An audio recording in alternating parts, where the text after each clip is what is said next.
Sahabat TKB, jumpa kembali dalam program Krida Bagimu Negeri. Program Krida Bagimu Negeri ini adalah kerjasama Yayasan Komunikasi Bersama dengan Universitas Kristen Krida Wacana. Ukrida, tempat yang tepat menyiapkan masa depan bagi Anda bila Anda sebagai kaum muda dan masa depan bagi anak Anda bila Anda sebagai orang tua. Sahabat, program Krida Bagimu Negeri ini membincang berbagai hal ya seputar yang kita lihat sehari-hari dan memandangnya dari berbagai perspektif keilmuan seperti kedokteran, psikologi, ekonomi, sosial, budaya, dan tentu saja dalam perspektif iman Kristen. Dan pada episode kali ini kita hendak membincang mengenal penyakit autoimun, bersama dengan narasumber yang sudah hadir di studio yang akan menolong kita, memberikan kepada kita banyak informasi berkaitan dengan mengenal penyakit autoimun, yaitu Dr. Eli Arsita, SPPD. Terima kasih untuk kesediaan Dr. Eli. Sama-sama. Salam jumpa. Terima kasih atas undangannya. Iya. Dr. Eli ini sebagai dokter apa, Ibu? Saya dokter spesialis penyakit dalam. Dokter spesialis penyakit dalam. Karena itu kita undang cara mengenal penyakit autoimun. Ya, Ibu sehari-hari sebagai dosen? Ya, saya dosen FKIK Ukrida. Ya. FKIK, Fakultas Kedokteran dan Ilmu Kesehatan. Fakultas Kedokteran dan Ilmu Kesehatan Ukrida. Baiklah. Dr. Eli, kita hendak membincang mengenal penyakit autoimun ya. Bisa saja di antara para sahabat yang juga menyaksikan tayangan ini mempunyai kerabat, keluarga, teman yang juga mengalami sakit autoimun. Kita mulai dengan sebenarnya apa sih penyakit autoimun itu? Ya, penyakit autoimun adalah suatu penyakit di mana kekebalan tubuh yang seharusnya melawan kuman, bakteri, penyakit justru melawan dirinya sendiri. Jadi sel-sel tubuh sendiri yang tadinya sehat diserang atau dilawan, dihancurkan, bahkan terjadi kerusakan-kerusakan di berbagai organ tubuh yang tadinya sehat. Jadi kekebalan tubuh menyerang diri sendiri. Harusnya kekebalan tubuh itu melawan virus, bakteri, parasit, kuman-kuman. Itu malah menyerang sel tubuh yang sehat. Gitu. Dia nggak bisa kerjasama ya. Jadi kayak salah kenal. salah serang. Jadi kekebalan tubuh yang mestinya menyerang kuman atau virus ya dari luar yang mestinya itu melindungi kita, tapi malah membahayakan diri, menyerang dirinya sendiri, menggerogoti dirinya sendiri. Oke. Saya sih coba paham begitu cara, tetapi bagaimana bisa begitu ya? Jadi apa faktor-faktor yang memengaruhi kok bisa kekebalan tubuh yang mestinya melindungi ya tubuh kita dari serangan dari luar, namun jadi malah melawan dirinya sendiri. Ya, faktor-faktornya sebenarnya ada banyak, bahkan seperti mozaik ya, karena memang ini sampai sekarang pun masih diteliti. Nah, kita bagi dua kelompok, yang tidak bisa dirubah dan yang bisa dirubah. Satu yang nggak bisa dirubah itu genetik, keturunan. Jadi itu ada faktor genetik yang membuat kekebalan tubuh yang tadinya bisa mengenali mana musuh yang benar dan mana yang salah, tiba-tiba jadi nggak bisa kenal, nggak bisa membedakan mana diri sendiri, mana kuman. Jadi dia menyerang, misalnya sendi jadi meradang, misalnya muka jadi merah-merah, itu. Misalnya ginjal jadi gagal ginjal, rusak ginjalnya, seperti itu. Jadi faktor genetik itu bisa mengaruhi. Walaupun sebenarnya tidak 100% gitu. Jadi bukan berarti misalnya mamahnya kena autoimun pasti anaknya autoimun. Enggak. Saudara kembar identik, saudaranya ini kena autoimun belum tentu kembarannya autoimun. Karena ternyata genetik ini ya 25%. Faktor yang lebih besar 75% adalah pola hidup. Ada pola hidup, ada lingkungan sekitarnya, seperti itu. Pola hidup atau lingkungan sekitar itu seperti apa? Nah, pola hidupnya nih misalnya beberapa penelitian yang sudah dilakukan itu salah satunya adalah tentang mikrobioma tubuh.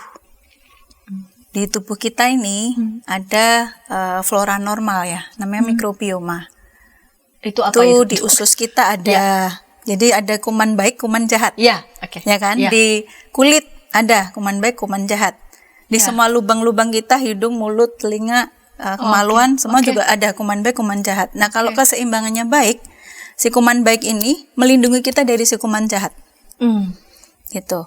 Nah, dengan adanya kuman baik yang seimbang dan bervariasi, itu juga melindungi dari autoimun sebetulnya. Baik.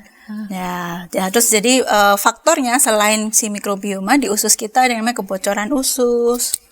Kalau sel-selnya yang tadinya rapat menjadi renggang, itu protein dari makanan, kuman-kuman dan lain-lain bisa masuk aliran darah, menimbulkan tadi loh, ini siapa musuh nih diserang. Nah, nanti di tempat-tempat organ-organ tertentu dia jadi menyerang selain si namanya alergen, antigen atau protein dari makanan misalnya atau zat-zat asing itu bersama sel-sel tubuh ikut dia serang gitu.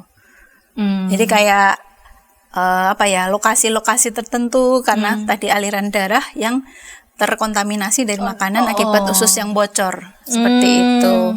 Itu juga dipengaruhi oleh keseimbangan mikrobioma. Ya, terus ada lagi faktor tentang polusi, tentang tepung terigu, gluten ada juga. Cuman memang tidak semua ya, beberapa ada yang dicetuskan oleh gluten atau terigu, tapi tidak semua penyakit autoimun. Jadi nantinya akan individualize ya, personalize. Jadi tiap-tiap orang harus mengenali nih faktor yang men-trigger mencetuskan serangannya apa, penyakit autoimunnya. Misalnya tiba-tiba sendinya sakitnya habis ngapain, stresor, polusi rokok, asap rokok, timbal, tempat-tempat yang banyak pertambangan, salah satunya Bangka Belitung itu juga cukup banyak waktu itu pasiennya lupus misalnya atau autoimun. Ya, terus kemarin infeksi misalnya COVID-19 itu beberapa laporan kasus itu mencetuskan penyakit autoimun. Kan kita dengar ya kemarin COVID-19 ada badai sitokin. Nah, itu ternyata selain saat itu gitu ya, nanti beberapa waktu kemudian dalam 3 bulan atau beberapa tahun gitu muncul penyakit autoimun. Bahkan kemarin juga ada yang habis divaksin. Tapi bukan berarti menjelekkan vaksin ya, karena ini beberapa respon imun tubuh yang terus jadi nyeri sendi, tapi untungnya sementara. Jadi ada yang memang terus menjadi autoimun seumur hidup, tapi ada juga yang hanya sementara gitu. Terus ada lagi imbas obat. Ya banyak banget ya, itu dia ya. Faktornya banyak ya. Jadi itu semua faktor-faktor itu semua bisa melemahkan imun atau bagaimana? Sebenarnya kondisi bukan lemah ya. Justru overaktif. Justru jadi itu membuat kekebalan tubuh menjadi overaktif. Ya, jadi kekebalan tubuh kita itu harusnya setimbang gini kan ya. Tuhan menciptakan kita kan hati yang gembira gitu ya. Adalah obat.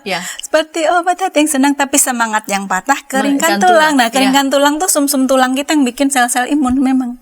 Jadi di Alkitab sendiri seperti kondisi kesehatan kita ya. Jadi keringkan tulang tuh sumsum tulang kita yang bikin sel darah putih, sel darah merah, sel kekebalan tubuh kita gitu kan. Nah, dengan kekebalan tubuh yang seimbang ini harusnya dia bisa melawan kuman bakteri, bisa melawan kalau ada kanker baru 1 atau 2 yang membelah berlebihan dia makan. Natural killer namanya. Jadi kalau dia setimbang it's okay, tapi ketika sedikit overactive dia ada yang namanya alergi. Ada yang namanya autoimun, gitu. Nah, ketika dia rendah bisa kena infeksi sama yang kanker ini. Kan nggak ada yang makan sel yang membelah berlebihan jadi kanker. Jadi itu. Terus penyakit-penyakit kayak sindrom metabolik, diabetes, inflamasi kronik ya, yang seperti itu pun juga berkaitan dengan imun. Tadi mikrobioma, leaky gut syndrome itu bahkan peradangan bisa peradangan kronik. Sampai tadi kan sindrom metabolik, inflamasi, stroke serangan jantung, nah itu sangat tergantung imun kita lagi kondisi baik atau tidak, setimbang atau tidak. Jadi ini bukan imunnya yang lemah, melainkan overaktif dan salah nyerang. Ya, jadi imun tubuh kalau terlalu overaktif juga berbahaya. Gitu. Siapa saja yang dapat mengalami autoimun? Ya, siapa saja itu saat ini yang diteliti epidemiologinya menunjukkan usia muda. Contoh yang agak gampang itu lupus. Lupus itu penyakit autoimun yang sistemik ya. Sistemik lupus erythematosus namanya SLE. Itu di usia 15 sampai 45 tahun perempuan. Itu 9 sampai 14 kali lebih banyak daripada laki-laki. Yang itu, bisa mengalami, yang lebih sering terkena. Itu. Jadi selain usia produktif, hormon mempengaruhi.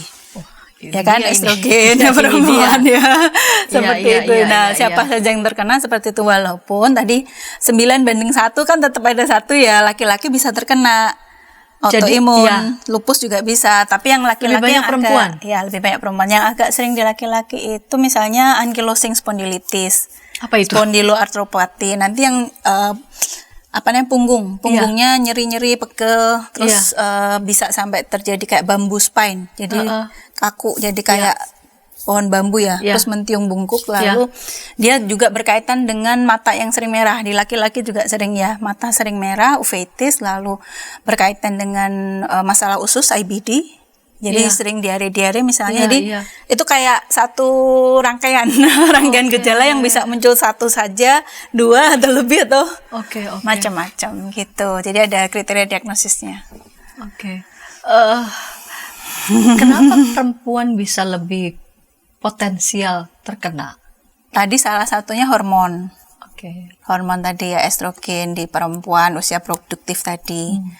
Lalu apalagi ya? Sejauh ini itu sih yang diketahui, hormon. Jadi lebih banyak pada hormonal. Iya. Berkaitan dengan imunitas. Jadi mudah tidak stabilnya kah? Iya.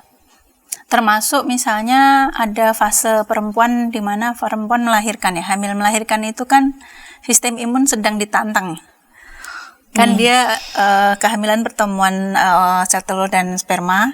Lalu seperti antara benda asing dan bagian dari saya di ibu kan. Nah, itu kekebalan tubuh antara mau nyerang si bayi atau mau lindungin gitu kan. Nah, makanya beberapa perempuan yang sedang hamil bisa flare, kambuh lupusnya. Makanya kalau mau hamil, lupus, penyakit-penyakit autoimun harus kondisi remisi atau stabil 6 bulan sebelum jadi hamil ya. Oh, itu kalau sudah bisa tahu begitu dari awal kalau ya? Kalau ketahuan ya. Ketahuan dari awal. Nah, gitu. Bagaimana bisa mendeteksi begitu secara dini ya autoimun? Karena kan tadi dokter sudah mengatakan faktor-faktornya kan banyak macam ya. Ada faktor genetik tapi ternyata itu tidak banyak, melainkan justru lebih banyaknya faktor pada lingkungan dan juga makanan begitu.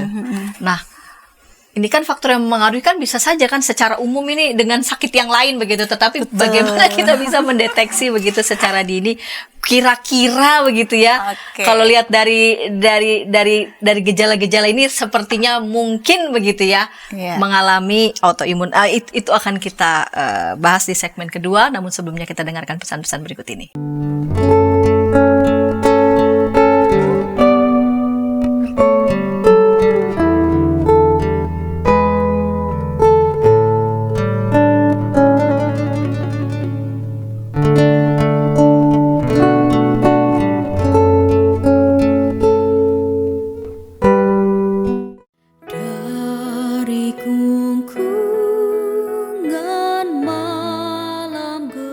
Nyanyikanlah nyanyian baru.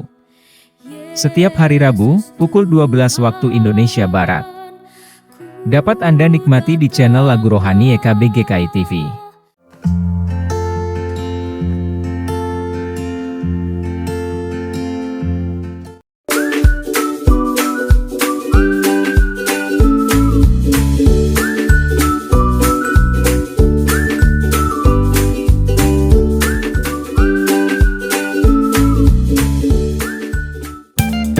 Sahabat, mari dukung pelayanan dan pekabaran Injil melalui YKB dengan membagikan link acara ini kepada sebanyak mungkin orang. Dukungan juga dapat saudara lakukan dengan mentransfer dukungan finansial ke rekening BCA ke nomor 450 305 2990 450 305 2990 atas nama Yayasan Komunikasi Bersama.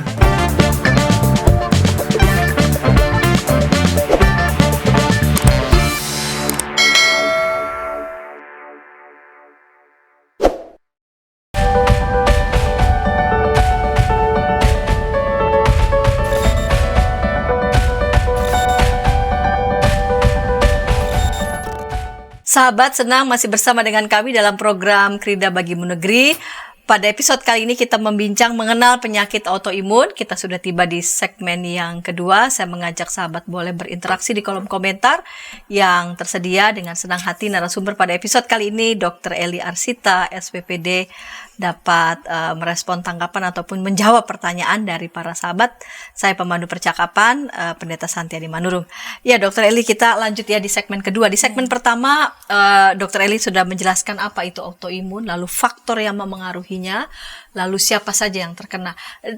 Di segmen kedua ini seperti apa atau bagaimana kita dapat mendeteksinya secara dini? Oke, deteksi dini ini kalau saya bahas itu jangan sampai membuat ini ya, kita jadi wah self diagnosis, wah jangan-jangan saya autoimun. Saya peringatkan dulu di awal. Iya, itu harus disclaimer ini, soalnya zaman sekarang ini bisa dikit-dikit pasti ini gitu. Iya, nanti langsung wah saya autoimun ya, atau langsung tahu-tahu cek ANA, tes DNA, padahal belum tentu perlu gitu ya. Oke, jadi memang setiap penyakit autoimun yang beragam sekitar 150 lebih nama penyakit autoimun itu masing-masing punya kriteria diagnosisnya. Ada aplikasi juga untuk bisa mendeteksi, mendiagnosis, dan pemeriksaannya bukan hanya klinis nih, perlu labnya juga. Jadi nggak boleh mendiagnosis sendiri ya. Seperti itu. Hanya kita sudah ada dari Kemenkes namanya Saluri. Jadi periksa lupus sendiri untuk yang sistemik ya, namanya lupus, penyakit lupus yang sistemik. Misalnya gini, apakah ada 11 pertanyaan? Kalau misalnya ada 4, bukan berarti langsung lupus nih. Kalau ada 4, periksa dulu ke dokter. Ya, misalnya ini. Yang pertama, apakah persendian Anda sering terasa sakit? Sendi. Ya, sakit, bengkak, ngilu, terutama bangun tidur. Jadi bukan sendi yang sakit kalau malam pulang kerja ya, pegel-pegel tapi nyeri yang peradangan yang inflamasi atau autoimun itu bisa mana aja. Jari, pergelangan tangan, ada yang di lutut, ada yang kaki, ankle, ada yang di punggung, pinggang ya. Seberapa sering setiap pagi? Nah, itu apakah setiap bangun tidur selama 3 bulan? Coba. Kalau ada seperti itu, bisa ke dokter ya. Minimal tadi kan 4, itu baru 1 ya. Lalu yang kedua, apakah jari tangan dan jari kakinya suka pucat? Kalau salaman dingin misalnya. Ujung-ujungnya suka pucat kebiruan. Itu namanya Raynaud phenomenon. Jadi ujung-ujung jari kita tuh pembuluhnya nggak bagus di situ. Setiap hari. Iya, terutama kena AC di saat dingin gitu, linu atau ujung jarinya dingin pucat seperti itu. Tuh yang kedua. Yang ketiga, apakah pernah sariawan lebih dari 2 minggu? Banyak misalnya 3 dan lama sariawannya nggak sembuh-sembuh. Ada yang seringnya sih nggak sakit, jadi malah aneh ya, nggak sakit dan banyak misalnya lama. Lalu yang keempat, apakah ada cek darah itu ada kelainan anemia, Hb-nya kurang, leukositnya kurang, atau trombositnya yang kurang. Ya, kalau itu semua rendah juga, atau 2 yang rendah, itu coba nanti kita cek ke dokter ya, apakah bagian dari autoimun atau ya ada DB, ada anemia karena kurang zat besi, macam-macam ya. Jadi jangan ada ini saya autoimun belum tentu ya. Gak boleh langsung berlebihan. Yang kelima, pernah nggak di wajah itu kayak ruam merah kayak kupu-kupu? Jadi di dahi sini merah, terus pipi, jadi kayak kupu-kupu wajahnya. Kalau kena matahari makin merah lagi. Nah itu ruam kupu-kupu, malares. Makanya dibilang penyakit lupus itu seperti zaman dulu tuh lupus artinya serigala. Jadi kayak digigit serigala wajahnya gitu, merah. Ya itu ruam wajah. Lalu apakah sering demam? Misalnya 38 sering. Atau meriang. Ya, kadang badan tuh rasa nggak enak badan tuh. Dan dalam sebulan 3 bulan. Suhunya segitu tinggi. Iya, bisa anget, bisa sampai 38 atau lebih. Ya, apakah sering demam? Lalu sebabnya tuh nggak jelas, nggak lagi radang tenggorok, nggak batuk pilek, tapi demam gitu. Jadi ada badan yang nggak nyaman gitu karena inflamasi tubuh ini kan ya, autoimun itu meningkatkan suhu tubuh, gampang lelah, karena energinya habis untuk autoimunnya itu, gitu ya. Lalu berikutnya, apakah suka nyeri di dada saat narik napas? Jadi kayak ada perikarditis atau efusi pleura gitu ya. Jadi saat narik napas sakit dadanya. Beda ya Mas serangan jantung ya. Serangan jantung kan di tengah dada sakit. Kalau ini narik napas tuh kayak nyeri di iris sembilu sih. Jadi kayak nyerinya tajam dan narik napas tambah sakit. Nah, itu juga. Jadi namanya serositis. Kalau di lupus tuh selaput-selaput jantung dan paru membuat tambahan cairan meradang. Di situ nyeri ya, kerasa nyeri saat naik napas. Terus apakah sering merasa sangat lelah, lemas meskipun udah cukup tidurnya, misalnya tidur kan kita harusnya 6 jam 8 jam ya, tapi lemes, bangun tuh nggak berenergi sampai malam pun, jadi sering mudah lelah tadi ya, energi kita habis untuk capek, autoimun. Jadi kalau kita lagi flu kan juga pengennya tidur terus itu kan emang sistem imun tuh menghabiskan energi banget. Jadi salah satu gejalanya yang tadinya kita fit, gampang lembur, sekarang mudah lelah. Nggak kuat tuh kerja, begadang udah nggak kuat misalnya, itu berarti ada perubahan seperti itu. Terus apakah kulitnya jadi lebih hipersensitif sama sinar matahari? Tadi yang merah itu tambah merah, mungkin tambah gatal juga atau apa ada ruam-ruam yang lain gitu. Nah, itu hipersensitif matahari atau fotosensitivitas. Terus apakah terdapat protein di urin? Jadi cek urin lengkap. Kadang-kadang kan cek berkala tuh ya. Ketawanya kadang juga karena MCU medical check up kantor setahun sekali gitu ya. Proteinnya banyak, eritrosit banyak, hematuri, protein urin misalnya. Dan ini kalau ada protein di dalam darahnya berarti ada kebocoran di ginjal. Saringan ginjal glomerulusnya bocor sampai protein keluar di kencing.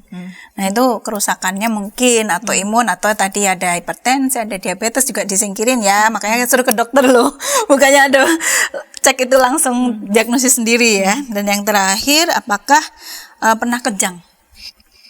Jadi bisa kena otak. Lupus atau autoimun bisa kena otak. Bikin kejang, ada yang sampai halusinasi atau awalnya masih pusing-pusing aja gitu. Itu tinggi sekali berarti demam kalau sampai kejang. Begitu, iya.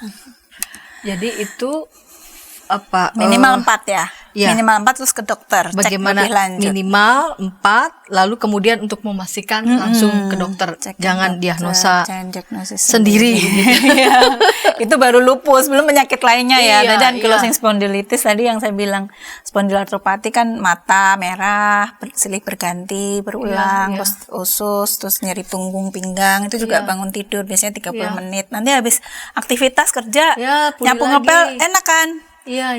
Jadi nyerinya memang dibangun pagi gitu. Jadi itu penyebabnya bisa karena autoimun. Bisa. Cek dulu ke dokter. Cek dulu, pastikan itu ya. Ya, Nah, apakah bisa sembuh? Nah, ini juga banyak ditanyain pasien.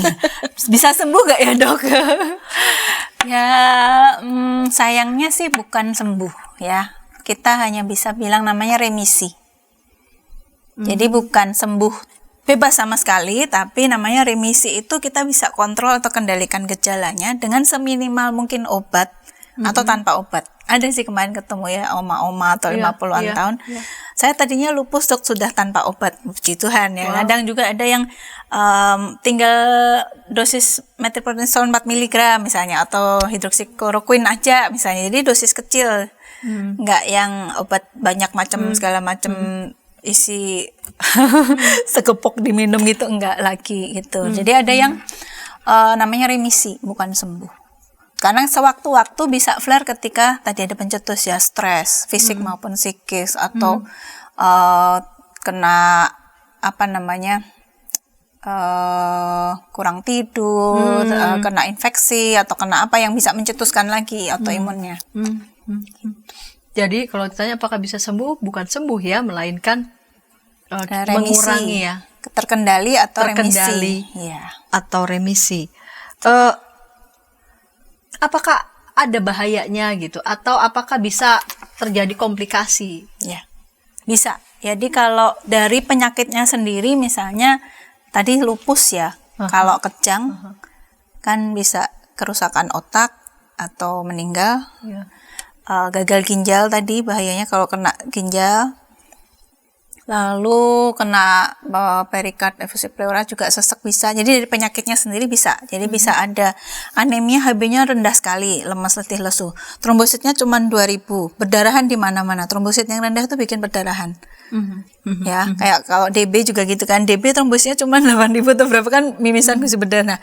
Ada yang cuma 2000 gitu sampai mimisan, gusi berdarah, bleeding paru ya, ada macam-macam. Nah, itu juga bisa menyebabkan kematian, bahayanya bisa sampai kematian atau kecacatan. Misalnya sendi-sendinya ya, autoimun yang kayak rheumatoid arthritis itu kan sendinya bisa bengkok ya. Seperti ini. Jadi ya bisa kaku begini terus. Kalau sudah terlanjur kerusakan sendi, makanya kita harapkan diagnosis dini ya. Dalam 3 bulan awal supaya nggak sampai sebengkok ini. Gitu. Misal nih, kalau sudah sampai sebengkok kira-kira bisa kembali. Kalau udah terlanjur bengkok, adanya ke ortopedi atau ini ya, rekonstruktif ya. Tapi juga belum tentu bagus sih, karena kalau misalnya inflamasinya nggak terkendali ya bisa gitu lagi, atau di sendi yang lain. Yang tadi dokter katakan ya, bisa. ditanya kalau sembuh sih enggak, tapi sejauh mana terkendali atau. Iya. Terus ada lagi satu ya, yang di pasien-pasien penyakit autoimun yang secara tidak langsung nih, ada yang namanya APS, antifosfolipid syndrome atau kekentalan darah. Itu bisa primer, kekentalan darah di pasien itu murni, ada yang dengan penyakit autoimun lain kayak lupus dengan APS gitu. Nah, itu bahayanya adalah misalnya dia akan lebih rentan untuk serangan stroke, serangan jantung, karena kental ya, darahnya mudah beku. Terus pada kehamilan itu susah hamil, susah punya anak, sering keguguran, atau ketika hamil dia bayinya kecil, ketubannya kurang, atau meninggal di dalam, atau lahirnya prematur, atau preeklamsi gitu-gitu. Jadi yang kelainan-kelainan seperti itu nggak enak banget ya buat pengalaman perempuannya, makanya termasuk yang saya bilang bahaya. Dan pada pasien autoimun tuh inflamasinya kan kronik ya, jadi ya rentan juga ke penyakit inflamasi dan sindrom metabolik lain juga gitu ya. Belum nanti efek samping steroid kalau nggak terkendali dokter, ya kan, bisa hipertensi, bisa gula naik juga gitu. Kadang-kadang ada yang minum obat sendiri, pasien autoimun tuh nggak kontrol ke dokter, minum sendiri steroidnya, tambahin sendiri, suruh turunin dosis, nggak mau turun, jadi kena Cushing syndrome ya, kena efek samping steroid, keropos tulang. Kalau keropos jatuh patah ya, jadi malah tiduran terus kan risikonya, atau ganti sendi kalau patah panggulnya seperti itu.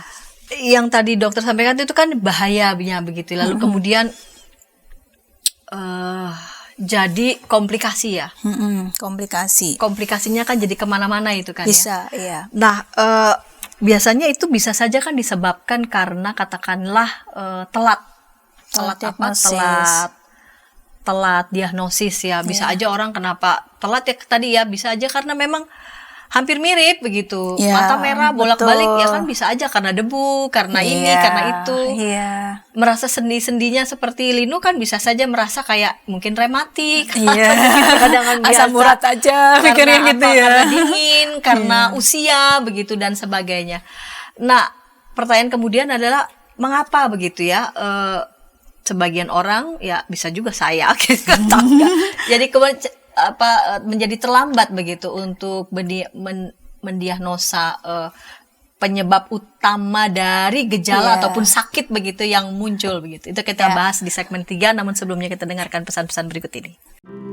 Tanganku dipegang.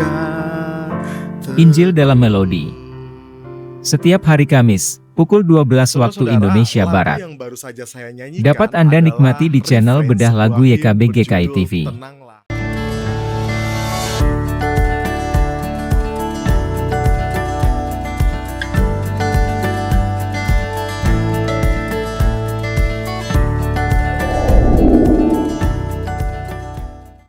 Sahabat, mari dukung pelayanan dan pekabaran Injil melalui YKB dengan membagikan link acara ini kepada sebanyak mungkin orang.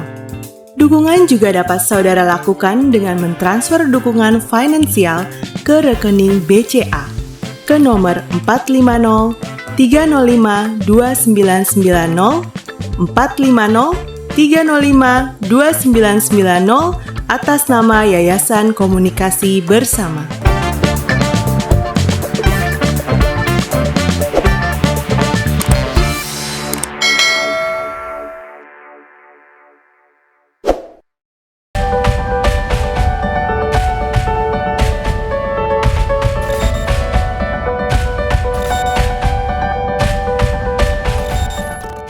Sahabat, senang masih bersama dengan kami dalam program Krida Bagimu Negeri. Pada episode kali ini kita membincang mengenal penyakit autoimun bersama dengan narasumber Dr. Eli Arsita, SPPD. Saat ini kita sudah tiba di segmen ketiga. Mari sahabat boleh berinteraksi di kolom komentar yang sudah tersedia. Dr. Eli, kita lanjut ya segmen 3. Dan sahabat juga ini segmen penutup ya pada episode kali ini. Kita lanjut di ujung segmen kedua, saya menyampaikan pertanyaan begitu ya. Seiring dengan ternyata komplikasi dan makin berbahaya, bisa saja kan ada kemungkinan begitu terlambat katakanlah mendiagnosanya. Mengapa bisa sering terlambat begitu? Ya, terdiagnosa. Yang pertama bisa self denial dulu. Jadi dari sisi pasien bisa, dari sisi layanan kesehatan bisa. Ya kadang kan kita masa sih saya penyakit autoimun gitu, pengennya sih enggak. Nah itu yang kadang terus nggak mau cek, nggak mau ke dokter, nggak mau labnya, nggak mau misalnya dikasih pemeriksaan formnya sudah ada, dana nggak ada, mahal-mahal untuk ceknya. Ya kalau misalnya bisa pakai BPJS atau asuransi syukur ya, kalau pas dia nggak punya misalnya itu juga terus jadi kendala biaya gitu. Terus dokter juga mungkin ada yang aware gitu ya, ini kayaknya arahnya autoimun. Mungkin ada juga yang kalau misalkan langsung saja ngecek bisa nggak tuh dok? Nggak boleh, nggak boleh cek sendiri. Harus diperiksa dokternya ya. Jadi begitu datang dengan mahal tuh. Tadi sejutaan gitu cek anak. Ternyata beberapa yang orang normal pun bisa anak 1/100 gitu. 1/80 atau 1/100 bisa aja, ternyata normal gitu. Atau misalnya ketahuan segitu tapi klinis belum ada, ya mungkin di suatu saat kalau dia nggak jaga pola hidupnya bisa aja di suatu saat jadi kena autoimun. Tapi kalau dia bisa jaga pola hidupnya ya dengan kadar segitu pun dia nggak masalah. Jadi benar lewat dokter dulu ya. Nanti kan bagaimana-bagaimananya kan dokter kasih tahu. Diarahkan dicek apa, ronsen, MRI itu harus ngapain lab begitu ya. Jangan sendirian. Baiklah dok, lalu kemudian bagaimana berdamai ya dengan penyakit autoimun? Karena kan tadi dokter juga sudah sampaikan ini tidak bisa sembuh begitu ya. Paling hanya meminimalisir gejalanya dengan berbagai hal yang bisa diupayakan gitu. Ya ini yang cukup berat ya di pasien itu, kadang ada harus memasuki fase grieving juga ya, yang denial dulu, kapan marah dulu, kok saya kena autoimun sih, takut juga gitu ya, nyalahin diri apa Tuhan misalnya gitu-gitu, terus nanti balik lagi gitu mau kembali ke penerimaan, balik ke situ. Belajar untuk apa ya, self love, self care, karena memang kadang terus jadi stigma kan. Kamu sakit apa sih, dikit-dikit sakit, dikit-dikit nggak masuk kerja kan digituin ya, kamu tuh lebay gitu katanya ya. Padahal emang dia mudah lelah gitu, memang dia sedang misalnya istilah sekarang pasti tepar ya, pengennya rebahan gitu ya, karena emang kalau lagi flare seperti itu gitu, kita orang lain kita minta mengerti mungkin nggak bisa gitu kan, kita nyuruh orang, tapi kita belajar mengerti, menerima diri sendiri, ada keterbatasan kita gitu ya. Kalau misalnya kita apalagi setelah kita tahu kenapanya ya. Kalau kita mau patuh berobat, kontrol gitu ya, itu dengan kita minum obat, ikut pola hidup sehatnya, penyakit autoimun itu bisa terkendali nantinya gitu. Ya kalaupun belum terkendali ya bersabar ya dengan proses ya, kadang bersabar dengan keterbatasan diri itu sih yang susah berdamai. Jadi pertama adalah menerima kenyataan. Lalu kemudian setelah menerima kan menjadi apa ya, mau belajar ya. Gimana memang sih? Ini sudah menjadi bagian kan? Iya, bagian dari hidup menjadi kita. Bagian begitu ya. Udah jalani bersama-sama ya. Udah kayak sama teman Tuhan. Ada grupnya juga, ada grup-grup ya. Untuk setiap penyakit autoimun ada skleroderma, lupus, ada yayasannya, ada grup WA.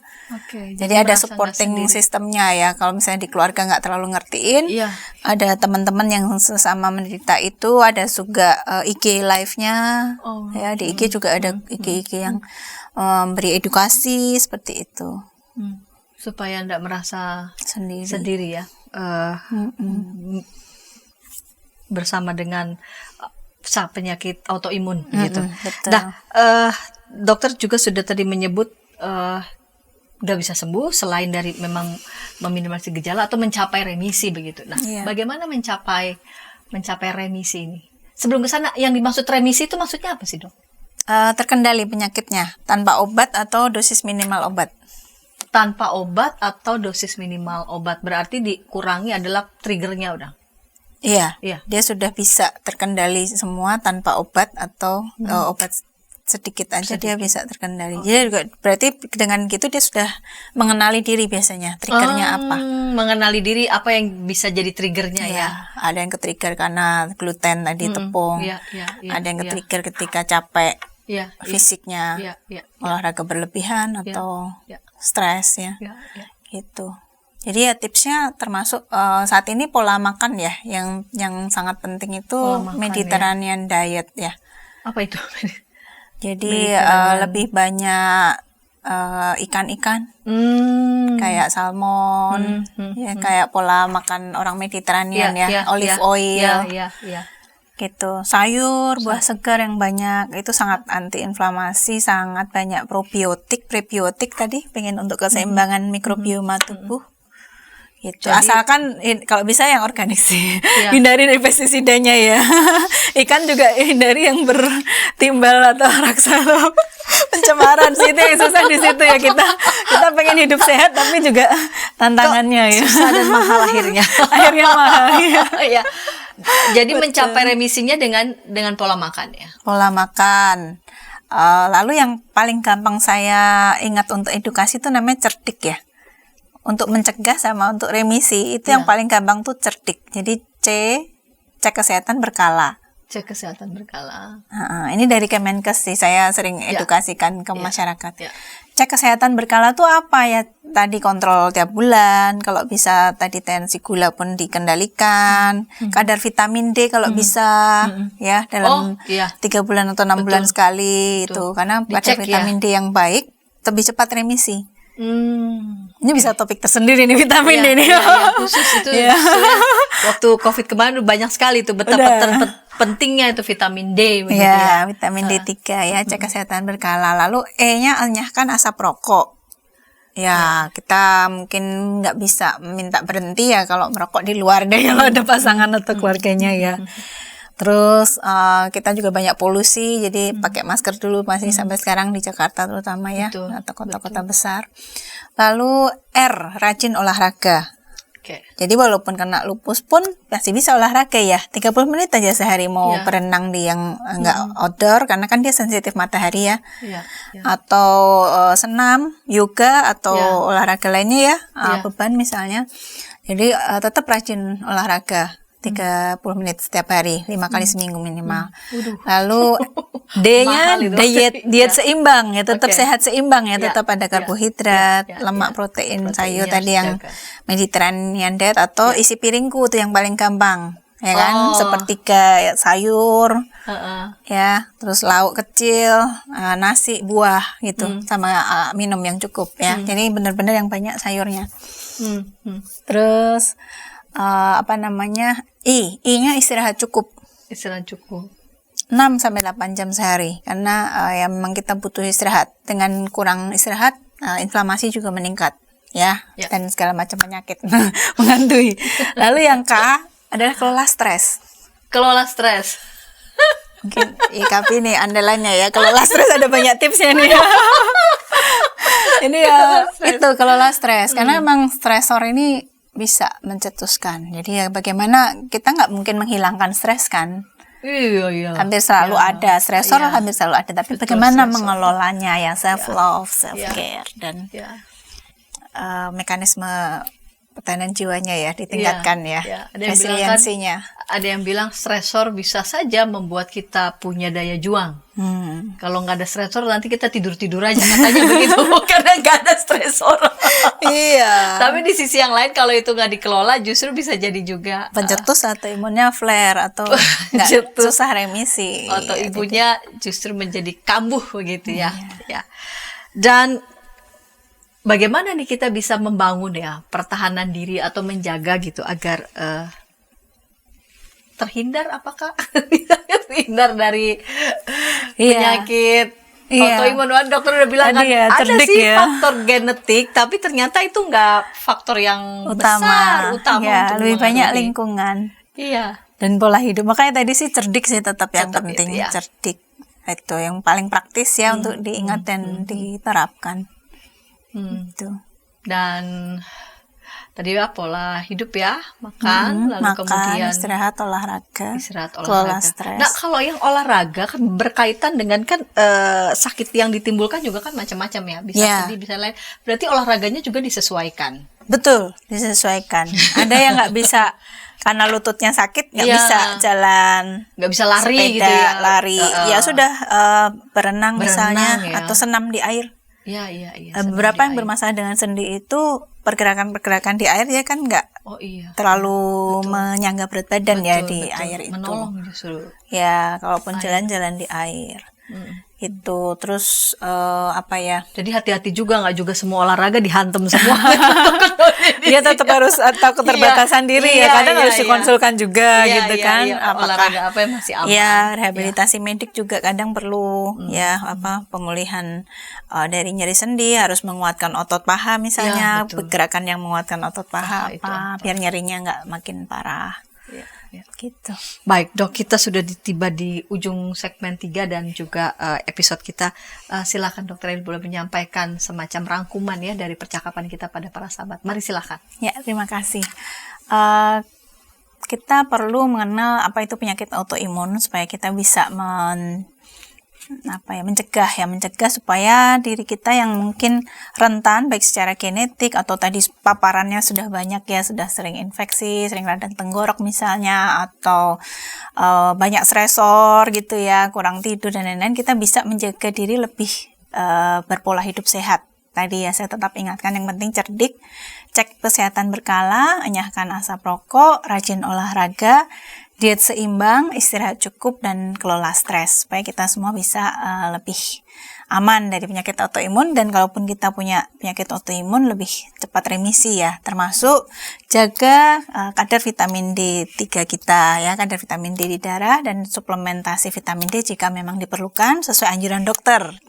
Bukan cek atau minum obat sendiri, tetapi atas saran dokter. Sahabat, saya membacakan Filipi pasal 4 ayat 7. Damai sejahtera Allah yang melampaui segala akal akan memelihara hati dan pikiranmu dalam Kristus Yesus. Dokter Eli juga tadi ya sudah sampaikan ya berdamai begitu. Kalaupun kita mengalami sakit autoimun ya, bagian dari kita, namun juga menerimanya dengan lapang, tapi juga tidak perlu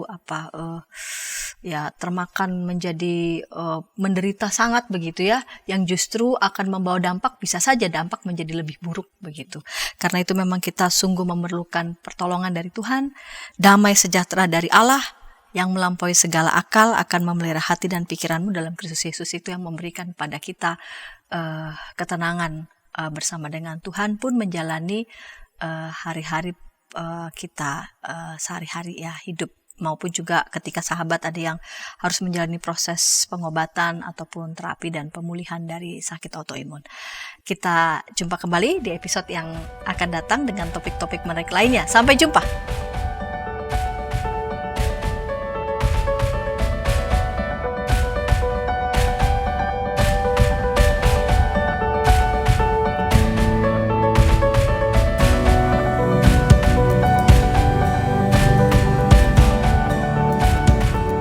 Sahabat, mari dukung pelayanan dan pekabaran Injil melalui YKB dengan membagikan link acara ini kepada sebanyak mungkin orang.